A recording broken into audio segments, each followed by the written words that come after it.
हाय दोस्तों। जैसा कि आपको पता है कि आज 19 फरवरी को संस्कृत का सेकेंड सिटिंग का जो एग्ज़ाम संस्कृत का हुआ था उसका आपके सामने ऑब्जेक्टिव का आंसर मैं लेकर आया हूँ। आप लोग ध्यान से अपने क्वेश्चन में जो भी टिक मारे थे उसको मिला लीजिएगा और मिलाने के बाद देखिएगा कि आपका सही कितना जाता है। तो दोस्तों, पहला सवाल है, पठितुम में कौन सा प्रत्यय है? पठितुम में कौन सा प्रत्यय है? इसका आंसर ए हो जाएगा। क्या हो जाएगा? ए इज द राइट आंसर। दूसरा है दोस्तों, बालिका में कौन सा स्त्री पर स्त्री प्रत्यय प्रयुक्त है? उसका आंसर डी हो जाएगा। करेक्ट आंसर क्या हो जाएगा? डी हो जाएगा। तीसरा सवाल दोस्तों, लेखितुम का प्रकृति प्रत्यय निम्न में से कौन सा है? इसका सवाल जो राइट आंसर है वो क्या हो जाएगा? B is to right answer. अगला है दोस्तों, अध्यात्मक में कौन सा उपसर्ग है? अध्यात्मक अध्यात्मक अध्यात्मक में हमारे समझ से इसका आंसर सी होगा। आप लोग मिलाइएगा इसका आंसर क्या होगा।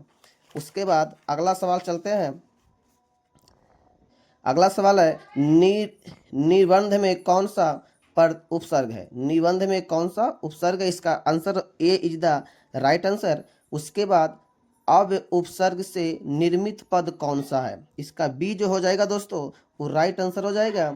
अगला सवाल 7 का है कि सा व्याघ्रधात विभेति वाक्य के व्याघात पद में पंचमी विभक्ति किस सूत्र से हुई है? इसका आंसर जो हो जाएगा दोस्तों इस सी इज द राइट आंसर हो जाएगा।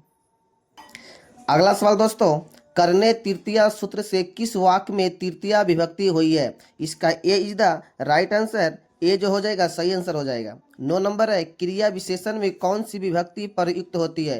क्रिया विशेषण में द्वितीय विभक्ति प्रयुक्त होती है। B is the right answer.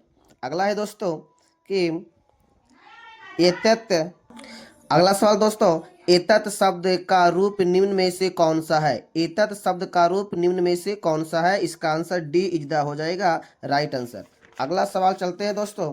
अगला है, शिक्षा संस्कार कितने हैं? सभी बच्चे उम्मीद है कि इसे गलत मारे होंगे, इसे 5 बताए होंगे, लेकिन बी जो है ये गलत है। इसका राइट ए आंसर हो जाएगा।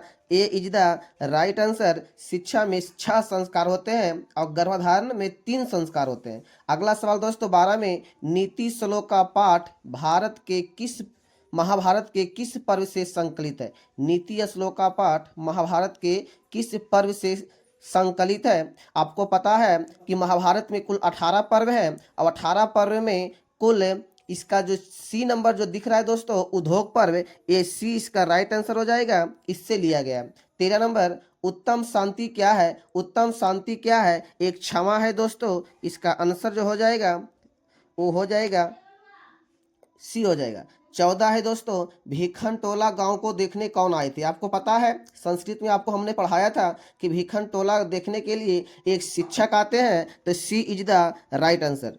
अगला है दोस्तों, अगला है कि टंकार ग्राम किसका जन्म स्थल है? टंकार में किसका जन्म हुआ था? स्वामी विवेकानंद का, स्वामी सहजानंद का, या स्वामी दयानंद का, या स्वामी विजयानंद का? इसका आंसर सी हो जाएगा। स्वामी दयानंद का जन्म टंकार में हुआ था। उसके बाद दोस्तों सतार्थ प्रकाश पुस्तक की रचना किस भाषा में की गई? इसका बी हो जाएगा राइट आंसर, हिंदी भाषा में। अगला सवाल दोस्तों, अगला है कि मंदाकिनी वर्णम पाठ रामायण के किस सर्ग से लिया गया है? ये आपको पता होना चाहिए, हमने पढ़ाया था मंदाकिनी पाठ में। इसका जो डी हो जाएगा 95, D is the right answer. अगला सवाल है दोस्तों 18 में कहता है, विशालक्षी किसका संबोधन है? ये सीता का संबोधन है। B is the right answer. अगला सवाल दोस्तों, सात्विक दान किसका विचार करके दिया जाता है? स्थान सही है, समय सही है, पात्र सही है, ऑल ऑफ दीज इनमें से सभी ऑल ऑफ दीज। अगला है 20 में, जन्म से कवच और कुंडल किसे प्राप्त था? हमने आपको पढ़ाया था दानवीर कर्ण में कि कर्ण को कवच और कुंडल उन्हें वरदानों के तहत प्राप्त था, तो इसका D is the right answer, कर्ण हो जाएगा। अगला है दोस्तों, देव किस विभक्ति का रूप है? तो देवो जो है तृतीया विभक्ति का, सी इज द राइट आंसर। अगला है दोस्तों, अस्माकम का मूल शब्द क्या है? अस्माकम का मूल शब्द एतत् हाँ, सी सही है, सी सही है, सी सही है।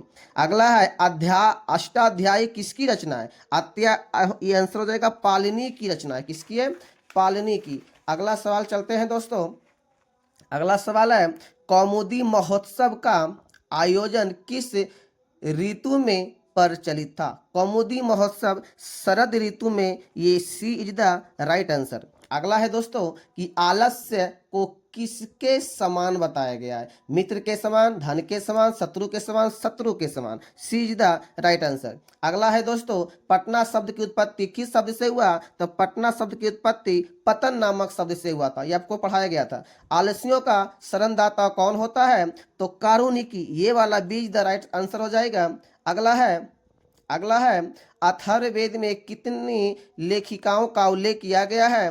तो अथर्ववेद में जो किया गया है वो पांच पांच पांच। कितना नंबर? C number. सी नंबर सही है, सही है। पंडिता क्षमा राव किस दर्शन से प्रभावित था? तो गांधी दर्शन से। ये हो जाएगा आपका, ये B is the right answer. उसके बाद चलते हैं दोस्तों। अगला सवाल 30 नंबर में है। मैं फास्ट करूंगा, जितना जल्दी हो सके हाल ही जल्द से जल्द करने का प्रयास करूंगा। निम्न में से कौन दक्षिण भारतीय संस्कृत लेखिका नहीं है? शीला भट्टारिका, देव कुमारिका या Pandit Kshamarao. D is the right answer. अगला सवाल दोस्तों, विनम्रता किसका नाश करती है? विनम्रता अनर्थ का नाश करती है। चलिए अगला, प्रश्नोत्तर शैली में लिखित ग्रंथ निम्न में से कौन सा है? तो हो जाए विदुर नीति। विदुर नीति ये महाभारत में आपको पढ़ाया गया था अभी।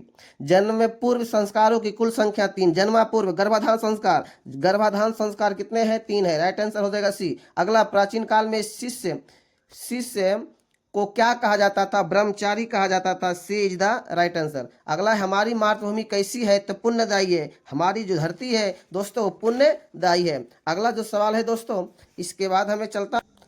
अगला सवाल है दोस्तों, वह है, ईश्वर तक पहुंचने के मार्ग का विस्तार किससे होता है? सत्य से। सी इज द राइट आंसर। अगला है, प्राचीन संस्कृति की पहचान किससे होती है? संस्कारों से। ये सही है।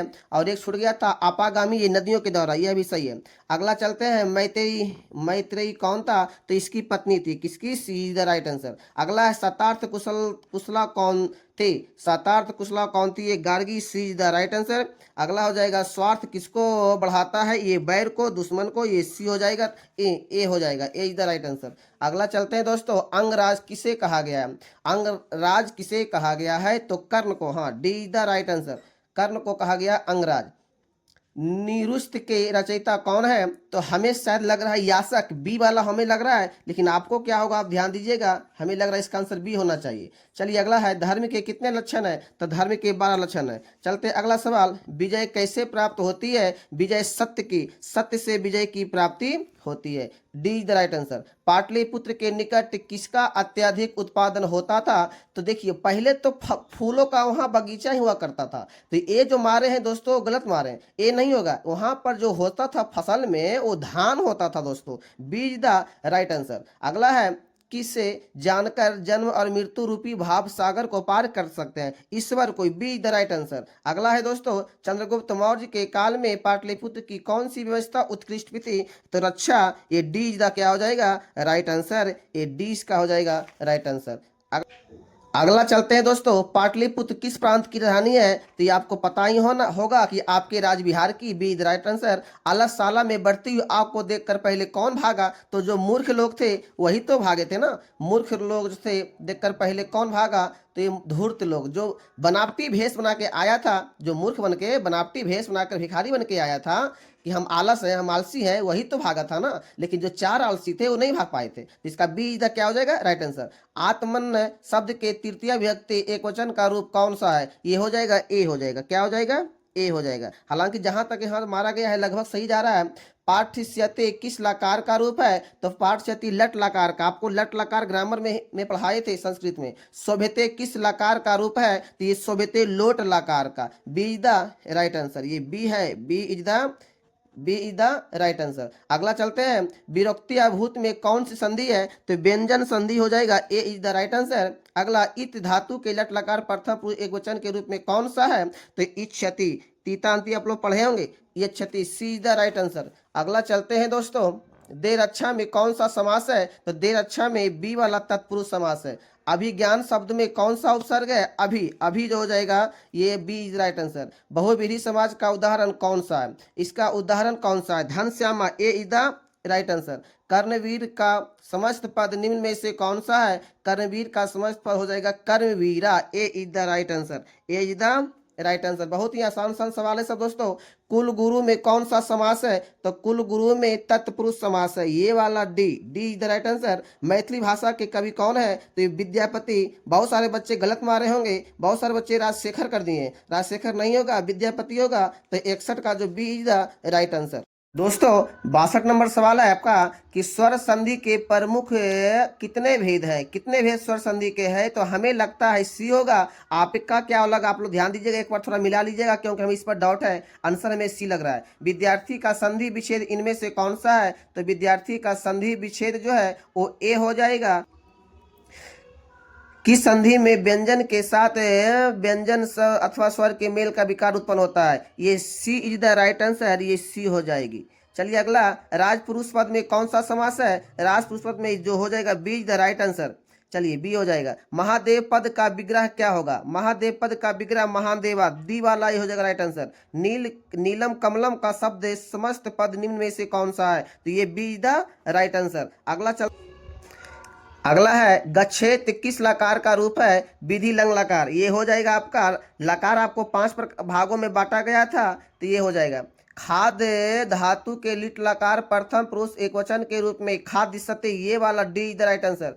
भू धातु का अर्थ क्या होता है? तो हो जाएगा, देखिए इसमें दोनों हमें लग रहा है सही है। 10-70 नंबर का हमें दोनों सही लग रहा है। बी होना यह भी सही है और डी वाला यह भी सही है। तो आप लोग मिला लीजिएगा, थोड़ा हमें डाउट होगा, शायद हमें दोनों सही लग रहा है, लेकिन आप लोग एक बार मिला लीजिएगा। 71 नंबर का मना रजनम की संधि होगी, तो 71 number D is the right answer हो जाएगा।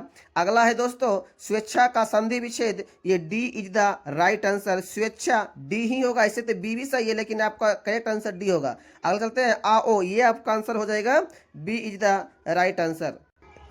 अगला सवाल दोस्तों, अनंत प्लस नाश की संधि क्या होगी? ये आपका D is the right answer. काल, कालक, वचन, पुरुष लिंग आदि के कारण किन शब्दों के रूप में नहीं बदलते हैं? ये अव्ययी भाव, D is the right answer. अगला चलते हैं दोस्तों, अगला है साथ के अर्थ वाले शब्दों के योग में गौण कर्ता में कौन सा विभक्ति होगा?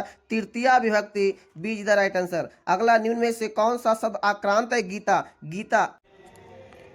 74 नंबर सवाल हो गया, 75 हो गया, 77, 78 चलते हैं दोस्तों। 78 में है निर्गतम में कौन सा उपसर्ग है? निर्गतम में जो उपसर्ग हो जाएगा वो सी इज द राइट आंसर। अगला जो है अनुक्त कर्ता और कारक में कौन सी विभक्ति होगी? तृतीया विभक्ति, यह भी सही है। उतेते सुरता उदिते सूर्य सास सनाती वाक्य के रेखांकित पद में कौन सी विभक्ति है? ये सप्तमी is the right answer. 81 number सवाल दोस्तों, पाश्चात्य देशों में शास्त्र को क्या कहते हैं? अनुशासन, B is the right answer. अगला, बराहमिहिर द्वारा रचित ग्रंथ निम्न में से कौन सा है? ये आपका सी इज द राइट आंसर। दानवीर कौन था? तो दानवीर ने कर्ण था दोस्तों। ये हमें उम्मीद है कि सबका सही होगा, 83 सबका सही होगा। दानवीर कौन था? तो कर्ण था, हमने इसको पढ़ाया था। शांति किससे स्थापित होती है? शांति स्वार्थ से होती है। किससे होती है? स्वार्थ से। अगला, दुराचारी कौन था? देखिए दोस्तों, दुराचारी में हमें ये डॉट है। हमें डॉट क्या है? दुराचारी, ये भी ए पथिक भी दुराचारी, शायद नहीं नहीं नहीं नहीं, नहीं। ए वाला नहीं होगा, बी हो सकता है। पर आप लोग डी पर भी एक बार देख लीजिएगा, दुराचारी कौन था? हमें ये 85 नंबर का जो ऑप्शन है हमें डाउट है, आप लोग अपने मिला लीजिएगा कि 85 का आंसर क्या हो सकता है। 86, मंदाकिनी नदी किस पर्वत के निकट है? तो आपको पढ़ाए थे हमने कि चित्रकूट जो है यूपी में है, चित्रकूट पर्वत के किनारे मंदाकिनी नदी बहती है। उसमें राम सीता को बहुत बहुत प्रकार के बारे में बताते हैं और कहते हैं, हे सीते, इसकी सुंदरता को देखो, कितना लाजवाब, ये बहुत ही सुंदर है। ये नदी जिसका नाम मंदाकिनी है, इसकी सुंदरता गाथा को देखो। हमने आपको पढ़ाया था इसके बारे में।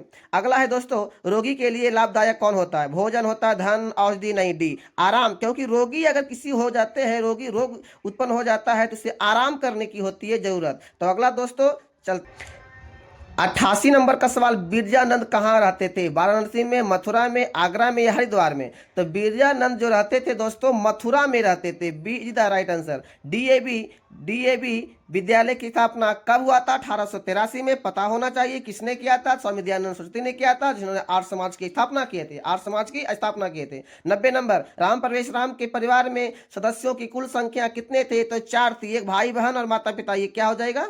ये B is the right answer. 91, पुरुष और नारियों के समान महत्व को किस पाठ में उजागर किया गया है? तो 91 का संस्कृत लेखिका, हालांकि ये चैप्टर आपको हमने नहीं पढ़ाया था, समय नहीं था उस समय, और इसके चलते हमने इस चैप्टर को आपको नहीं पढ़ाए थे। खैर कोई बात नहीं, आपका आंसर इसका क्या हो जाएगा? सी हो जाएगा। 92, भू प्लस कतवा से कौन सा शब्द बनेगा? भूकतवा। 1 number is the right answer. Sorry, एक बी नहीं, सी नहीं होगा, एक होगा। 93, सीएम डॉप से कौन सा शब्द बनेगा? तो ये हो जाएगा सी, सीमा। अगला, किशोरी में कौन सा स्त्री प्रत्यय प्रयुक्त है? तो ये आपका answer A is the right answer. दोस्तों अब 95 चलते हैं। मति शब्द का रूप सप्तमी विभक्ति बहुवचन में क्या होगा? मतिसु। B is the right answer. 96, पितरी किस विभक्ति का रूप है? पितरी जो है दोस्तों वह सप्तमी। सी इज द राइट आंसर। 97, नदी शब्द के तृतीय विभक्ति एक वचन के रूप में कौन है? नघा, नघा। ए इज द राइट आंसर। अगला, शुरू धातु के लिट लकार प्रथम पुरुष के एक वचन। लिट लकार से सवाल आपको पूछता है, बार बार आपको कहते थे कि इसको पढ़ के जाइएगा। लिट लकार लट लकार से, सी द राइट आंसर। अगला, परा उपसर्ग से कौन सा शब्द बना है? तो ये प्राजय। ए इज द राइट आंसर। और 100 नंबर का है दोस्तों, अक्रोध किस लकार का रूप है? ये आपका आंसर लंग लकार का हो जाएगा। लंग लकार का यह जो सेट था दोस्तों ये बी सेट था। तो हमने अभी आपको 1 से लेकर के 100 तक सभी ऑब्जेक्टिव को कवर किया, और आप लोग इसे मिलाइएगा और मिलाकर हमें कमेंट में बताइएगा कि संस्कृत का जो पेपर था, ये संस्कृत का पेपर में आप लोगों ने कितना सही किए हैं। और आप हमें कमेंट में, उम्मीद है कि जब आपको ये ऑब्जेक्टिव 50 में कम से कम तो 48-49 सही जाएंगे। और बहुत बहुत धन्यवाद। आप लोग इसे मिलाएंगे और मिलाने के बाद हमें बताएंगे। और उम्मीद है कि पूरा सब्जेक्टिव को आपने टच कर दिए हैं, बना के आए हैं बढ़िया से। संस्कृत में आपका नंबर बहुत अच्छे आएगा। बहुत बहुत धन्यवाद।